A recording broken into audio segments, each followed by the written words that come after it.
"We're terminating you effective immediately," she said on my first day, not even looking up. I handed over my badge calmly. "I want to do this right. Tell the board the meeting in 3 hours should be interesting." She had no idea I owned 80% of the company. She blinked, confused by my silence, her nails tapping against the glass. It was a rehearsed moment, a power play practiced in a mirror, but the script she was reading had been written for the wrong actor. Vanessa was corporate Polish over substance. Her severe ponytail cost more than my first car, and her resume sat on the desk, printed on heavy cream cardstock. It listed an MBA, but nothing explaining why she was firing a senior analyst on day one. She was the CEO's daughter, in law a fact she wore like armor. The ink on my onboarding packet was still wet, yet she was playing executioner. She checked her watch board, clearly expecting me to make a scene she could laugh about later. "Is that all?" I asked, voice steady. She waved toward the door where a trembling HR rep stood. He looked like he was watching someone defuse a bomb with a spatula. I walked out, shoes clicking on the marble floors I had personally approved 5 years ago. I passed the security guard, Frank, who had guarded this lobby for a decade. He looked confused, reaching for his radio but hesitating. I gave him a nod. He didn't realize he was escorting the owner out of his building. In the lobby, a massive framed photograph of the founding family loomed over the reception desk. It showed the CEO, his brother, and their sons smiling in matching suits. The photo conveniently left out the person who actually wrote the bylaws they built their empire on. Me. They loved the spotlight and magazine covers. I preferred the shadows, contracts, and equity. I paused to look at their glossy smiles. They thought they were kings, but they were merely tenants living on a lease about to expire. The elevator doors slid shut, cutting off the lobby view. I didn't hit the garage button. Instead, I pulled out my phone. A notification blink access revoked. Vanessa was efficient, I'd give her that. But while she was cutting off my employee badge, she ignored the company's architecture. I wasn't just an employee. I opened my secure mail app and checked the draft folder. The subject line read, Clause 17C activation. I wrote this email 10 years ago. Today, I finally hit send. The signal bars pulsed as the data packet flew into the digital ether. It traveled to every board member, investor, and the general counsel. Upstairs, Vanessa was probably popping champagne, thinking she had just cleaned house. Down here, the gears of a hostile takeover were grinding into motion. I pocketed the phone and pressed the garage button. I wasn't leaving in defeat. I was stepping outside to watch the building burn from a safe distance. The clock on her career started ticking the moment those doors closed. I settled into a corner booth at the cafe directly across from headquarters. The window gave me a perfect view of the 20th floor, where my former office was currently being measured for drapes. It was the same table where I had sat 15 years ago, staring at a napkin covered in scribbles that would eventually become our IPO roadmap. I ordered a black coffee, checking my phone. The first delivery confirmation pinged. The critical legal packets had just arrived at the board members' private homes. Marcus, the visionary CEO, had always been good at shaking hands and terrible at counting fingers. Back when the company was just 2 folding chairs and a whiteboard, he treated compliance like a dirty word. He couldn't remember if we paid vendors or if he had accidentally wired 6 figures to a scammer in Lagos. I stepped in. I streamlined the chaos. For my trouble, he offered a VP title. I declined the title and asked for restricted stock instead. You'd rather own the ceiling than sit under it? He had joked, sipping a beer he bought with company funds. Exactly, I said. By year 3, I was sitting on 18%. I didn't play poker. I built the table and printed the cards. Every time a deal closed or an investor sniffed around, I negotiated another sliver. Quietly, efficiently. While they were naming conference rooms after their kids, I was taking percentages. Half a point here, a full point there. By year 8, I held 41%. The CFO left in a screaming match over misallocated funds, his face redder than the balance sheet. I picked up his shares at a deep discount because he needed liquid cash fast. Divorce is expensive, especially when you try to hide assets from a forensic accountant. I wrote the check, he signed the transfer, and nobody noticed that the quiet guy in the corner now owned a controlling interest. They were too busy hiring his replacement. Then came the founder's brother, suing us into oblivion over intellectual property rights. Marcus was ready to settle for millions we didn't have. I offered a different solution. I approached the brother privately with a settlement funded by my own dividends, in exchange for his 31% stake and a bulletproof NDA. Marcus was relieved to see the lawsuit vanish. He never asked where the shares went. That brought me to 72%. The rest came from diligent drip acquisitions. Back in the present, I refreshed my feed. A notification popped up from LinkedIn. Vanessa had just posted a photo of her new desk, captioning it, "Leadership is about making the hard calls. #girlboss, #new chapter." She was already spinning the narrative, unaware the ground beneath her heels had dissolved 10 minutes ago. I watched a courier bike pull up to the main entrance across the street. He carried a distinct red envelope. The last packet. This one was for the legal department.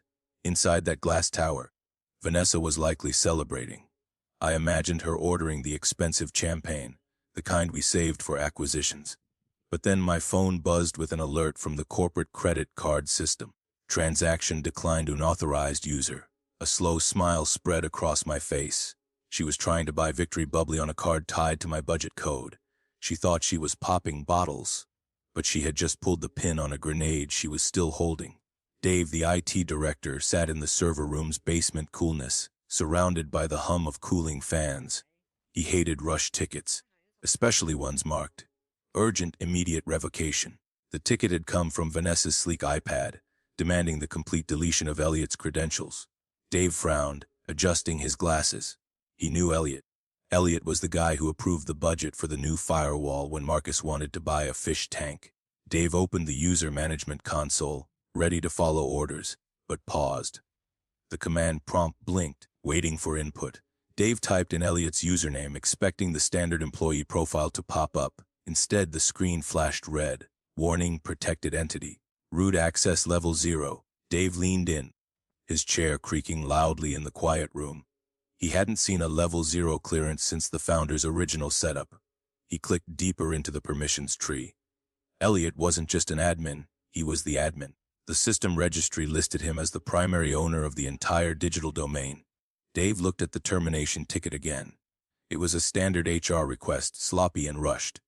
If he executed this blindly, the system's fail-safes would interpret it as a hostile breach. He picked up his coffee, weighing his loyalty. Elliot never yelled. Vanessa had screamed at him yesterday over a simple printer jam. Malicious compliance felt like the only logical choice. He typed the command to lock the target account, knowing exactly what the automated protocols would do next. He hit enter. Up on the 20th floor, Vanessa was trying to draft a follow-up email to her girlboss post. She typed, "Innovation requires sacrifice," but her screen flickered. The cursor froze mid-sentence.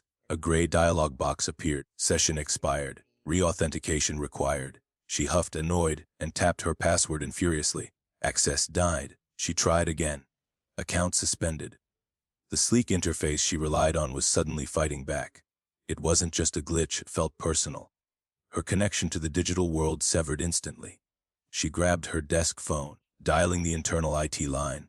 Dave picked up on the first ring, his voice flat. "Help desk." Vanessa didn't waste time on pleasantries. "My email is down. Fix it." Dave stared at the cascading code on his monitor.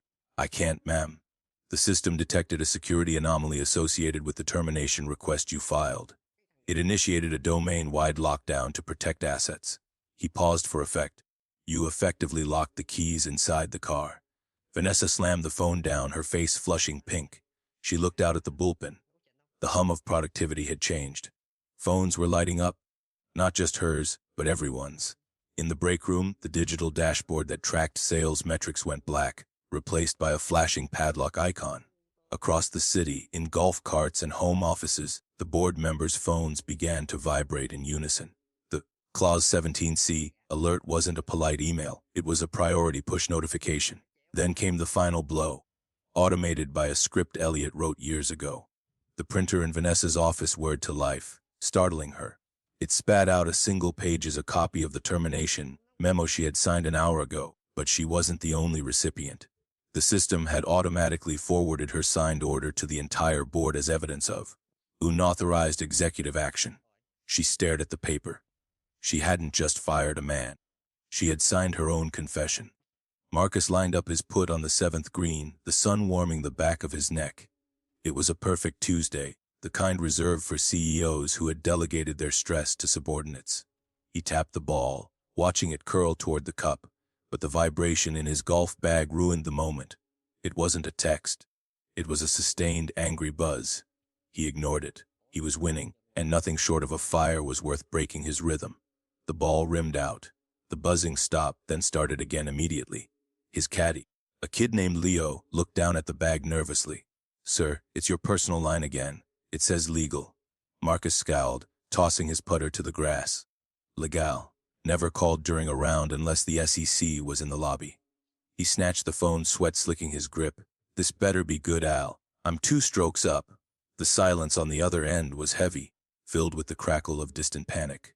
"You need to get to the office," Al said, his voice stripped of its usual deferential grease. "Now." Marcus laughed, a dry, barking sound. "Vanessa is handling the transition. Let her earn her keep." Al cut him off, sharp and cold. "Vanessa just fired Elliot. She didn't check the registry, Marcus. She triggered clause 17C. The numbers didn't register at first. Then the memory hit him like a stray drive to the temple. 17C, the nuclear option. She fired Elliot," Marcus whispered, the color draining from his face beneath his tan. "He owns 80%, Marcus. 80, you know the clause. Unilateral termination of a majority stakeholder by a non-equity appointee suspends all executive authority." Marcus felt his knees unlock. The green swayed. "Suspends," he choked out. "Revokes," Al corrected. "The board has been summoned. You aren't the CEO right now. You're just a spectator with a very expensive lawsuit waiting in your inbox." Marcus didn't finish the hole. He didn't tip Leo. He ran toward the cart path, his cleats clattering awkwardly on the pavement. He threw his bag into the back of his Escalade, fumbling for his keys with shaking hands. His heart hammered against his ribs, a frantic drumbeat of, I lost it. He reversed out of the spot without looking, tires screeching, leaving a cloud of blue smoke and burnt rubber drifting over the immaculate clubhouse manicures. He tore down the highway, weaving through traffic at 90 miles an hour. The leather steering wheel felt slippery. He jabbed at his car's display, shouting at Siri to call Elliot. He needed to apologize. He needed to beg. He would offer Elliot the corner office, a raise, anything to stop the bleeding. Calling Elliot, the automated voice chirped cheerfully. 1 ring, 2, then a click. "The subscriber you have dialed is not accepting calls." He tried again. Straight to voicemail. He tried texting. Not delivered. A cold, hollow feeling settled in his gut, heavier than the fear of poverty. It wasn't a glitch. Elliot hadn't just sued them or fired back, he had erased Marcus. The dashboard GPS announced, arrival in 5 minutes. It felt like a countdown to an execution. Marcus gripped the wheel, staring at the skyline, realizing the castle he built was just a rental, and the landlord had finally come home. The boardroom was colder than usual, the air conditioning humming a low, aggressive drone. 12 leather chairs sat around the mahogany table, 10 of them occupied by men and women who refused to look at each other. They shuffled papers, checked watches, and tapped pens in a discordant rhythm of anxiety. No one touched the carafe of water in the center. It felt less like a corporate meeting and more like a wake for a relative nobody liked. The door opened, and Vanessa walked in, looking remarkably composed given the circumstances. She wore a fresh blazer, likely grabbed from her office closet, and carried her notebook like a shield. She scanned the room, offering a tight, practiced smile that faltered when it met only stony silence. "Good afternoon," she said, her voice too bright, bouncing off the soundproof glass. "I assume this is about the system glitch."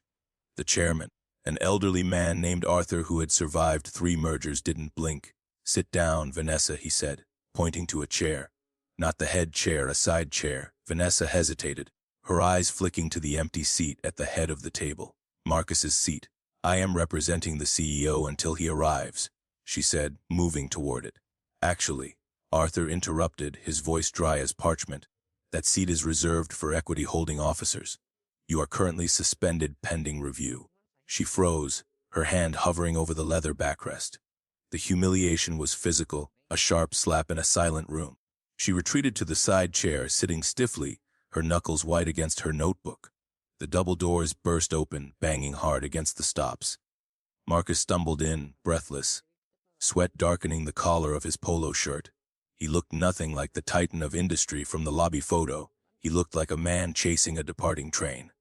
"I am here," he wheezed, scanning the room wildly. "We can fix this. Where is he?" No one answered. He slumped into the chair next to Vanessa, avoiding her confused gaze. "Marcus," she whispered. "Shut up," he hissed. "Just shut up." The digital clock on the wall flipped to 1 p.m. The second hand swept past the 12 with agonizing slowness. Precisely on the beat, the heavy oak door opened again. This time, there was no banging. Elliot walked in. He wore the same suit he had been fired in 4 hours ago, but he wore it differently now. He didn't carry a badge. He didn't carry a box of personal effects. He carried a single, slim leather folder. The air in the room seemed to vacate. He walked past the junior partners, past the trembling Vanessa, and past the sweating founder. He stopped at the head of the table, the seat Arthur had protected. But he didn't sit. He placed the folder on the mahogany surface with a deliberate, soft thud. He stood behind the chair, hands resting on the backrest, looking down at them. Standing gave him height, it gave him leverage. Sitting was for people who needed to be comfortable.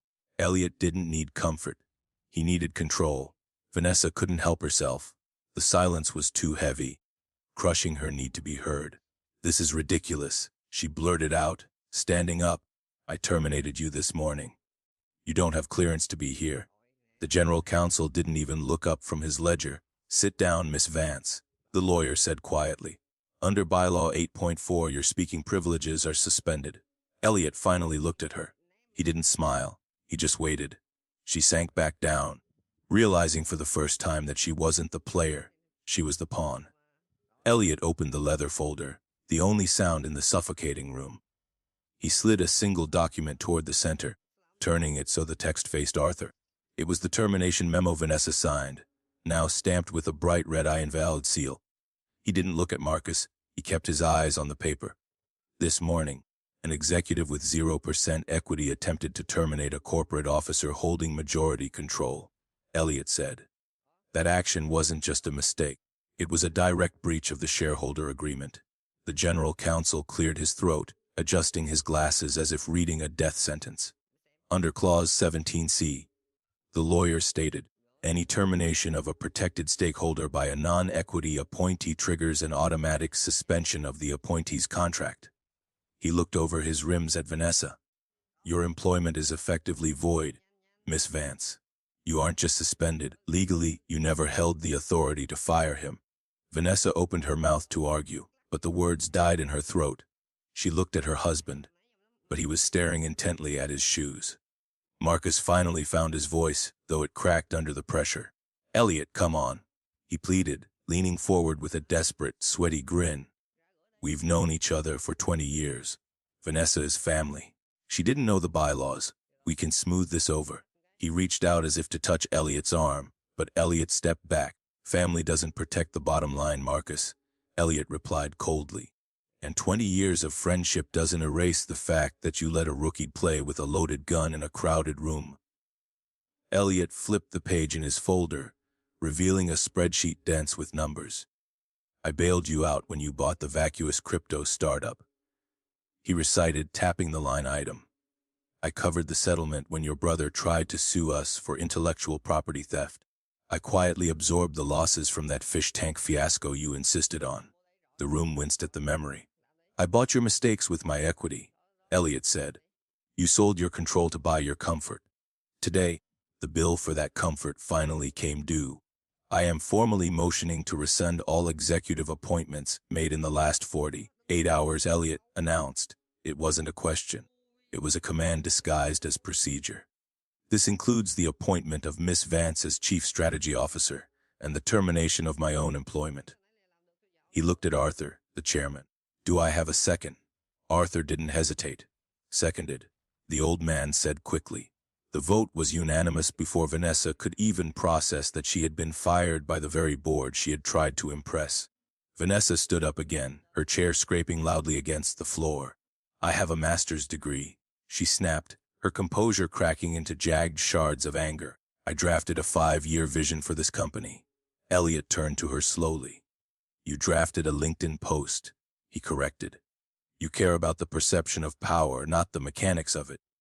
You walked in here today thinking you could delete the person who built the server you are hosting your resume on. He gestured to the projector screen behind him. Let's review your vision. The screen flickered to life, displaying a mirror of Vanessa's laptop screen. There, frozen in draft mode, was her girl boss victory post. The hashtags number new chapter and number cleaning house seemed to mock her in 40-point font. The room remained silent, but the second-hand embarrassment was thick enough to choke on. You were writing your victory speech while I was activating the failsafe, Elliot noted. That is the difference between us. You broadcast your moves. I secure mine. Vanessa sank back down, her face burning a deep, humiliated crimson. Elliot turned his back on the screen, facing the board members who were sweating through their tailored suits. Here is the reality, he said, locking eyes with each director. I am invoking shareholder sovereign right. If this board does not ratify the rescission immediately, I will dissolve the current directorship and appoint a new slate by close of business today. It was a nuclear threat delivered in a whisper. They knew he had the votes. They knew he had the legal standing. Resistance wasn't just futile, it was professional suicide. The allegiance in the room shifted instantly, like a tide going out. The board members weren't loyal to Marcus, they were loyal to their own survival. Motion carries, Arthur announced, banging his knuckles on the table like a gavel. The termination of Elliot is voided. The appointment of Vanessa Vance is nullified. Marcus looked around the table, seeing only averted eyes. He realized then that he was alone. The people he had lunched with for a decade were now actively ignoring his existence to appease the real owner. Elliot closed the folder, the snap echoing in the quiet room. Now, he said, looking exclusively at Marcus, we need to discuss the future of the CEO role. He gestured toward the small, soundproof sidebar office adjoining the boardroom. Privately, Marcus stood up slowly, his legs shaky, looking like a man marching to the gallows. Elliot held the door open, his expression unreadable. There was no way out but through the door he was holding open. The boardroom remained silent as the lock clicked shut behind them. The sidebar office was a vacuum of silence, insulated from the boardroom's hum. Marcus sank into the plush guest chair, his polo shirt damp with sweat and fear. He looked like a deflated balloon, all the bluster of the golf course drained away by the legal reality check next door. Elliot didn't sit. He leaned against the heavy oak door, crossing his arms. The dynamic was reversed from 20 years ago. Back then, Marcus had the capital and the charisma. Now he had nothing but a title he could not defend. Elliot walked to the small round table and laid 2 sheets of paper down side by side. You have 2 options, Marcus, he said, his voice flat and clinical. Option A is a dignified exit. You resign for personal reasons, keep your pension, and we name a conference room after you. He tapped the paper. Option B is the forensic audit. Marcus flinched at the word. We go through every expense report, every offshore transfer, and every consulting fee you paid to your brother's shell company since 2015. Marcus stared at the second page as if it were radioactive. He knew exactly what an audit would find. It wasn't just incompetence, it was embezzlement wrapped in incompetence. You wouldn't? Marcus whispered, looking up with watery eyes. That would tank the stock price. You'd lose millions too. Elliot shrugged, a gesture of terrifying indifference. I can afford to lose millions to clean the rot out of the foundation. Can you afford federal prison? The question hung, heavy and undeniable. Marcus swallowed hard, his throat clicking audibly.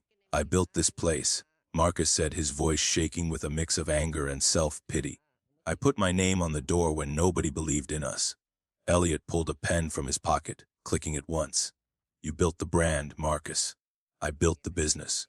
While you were doing photo shoots for Forbes, I was negotiating the supplier contracts that actually kept the lights on. Elliot slid the pen across the table. You stopped being the CEO a decade ago. You just forgot to tell the payroll department. Marcus picked up the pen, his fingers trembling.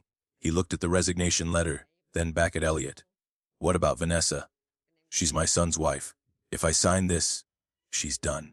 Elliot didn't blink. Vanessa was done the moment she logged into the system this morning. This isn't about her anymore. It's about whether you want to leave this building in a town car or a police cruiser. Elliot checked his watch. The board is waiting. You have 60 seconds to decide. The silence stretched, filled only by the hum of the HV. Marcus looked at the audit threat one last time. He saw the ruin of his reputation, the end of his country club status, and the public shame. He uncapped the pen. With a jagged, forceful motion, he signed the resignation letter. The ink was dark and permanent. He shoved the paper toward Elliot like it burned his hands. "Take it," he spat. "Take the damn company. I hope it chokes you." Elliot picked up the document, blowing gently on the wet ink. He didn't gloat. He didn't smile. He just folded it neatly and placed it in his leather folder. "This keeps the family name on the building," Elliot said quietly. "Your legacy is safe, Marcus, as long as you stay away from the operations." He picked up the second page, the audit threat, and fed it into the shredder by the door. The machine whirred, eating the evidence of Marcus's crimes. A mercy Marcus didn't deserve. Marcus stood up, steadying himself on the table. He looked older now, the vitality sucked out of him. "Did you plan this?" he asked, his voice hollow. "Did you wait for her to screw up just to take me out?" He looked at Elliot with a mix of hatred and awe. "You let her fire you. You knew she would trip the wire." Marcus realized he had been playing checkers while Elliot was designing the board. He waited for a denial, but the silence confirmed his fears. Elliot paused with his hand on the doorknob. "I wrote Clause 17C 10 years ago, Marcus. The day you hired your nephew to run marketing." He turned back, his expression unreadable. "I didn't know it would be Vanessa. I didn't know it would be today. But I knew eventually your blind spot for family would threaten the company's solvency." He opened the door, letting the sounds of the boardroom drift in. "I didn't set a trap. I installed a fire extinguisher. You just finally lit the match."